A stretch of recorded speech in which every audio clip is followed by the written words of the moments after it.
Welcome to the video on how to resolve listing error 8571. Sellers who've recently launched into the Amazon store may encounter this error while trying to list their first products via bulk upload. Error 8571 can appear in two different scenarios. Firstly, when sellers lack a sales history with Amazon. The ability to generate new ASINs will grow proportionally with increased sales. Secondly, when sellers have added a high number of new listings. Please keep in mind that in both scenarios, Amazon reserves the right to temporarily suspend sellers' capacity to create new listings in adherence to the ASIN creation policy. Now let's understand how to resolve this error. If a seller encounters this error upon surpassing the weekly ASIN creation limit, they can create a case through Seller Support by clicking the Help button on Seller Central.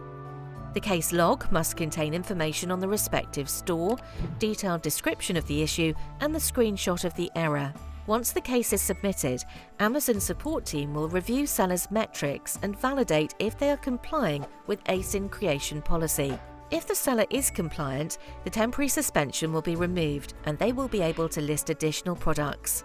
Another alternative for sellers is to wait until the automatic lifting of the temporary suspension on listing products, which takes place at midnight GMT every Sunday. This will also allow the sellers to resume creating new listings. That wraps up our video on how to resolve listing error 8571. Thank you and happy selling!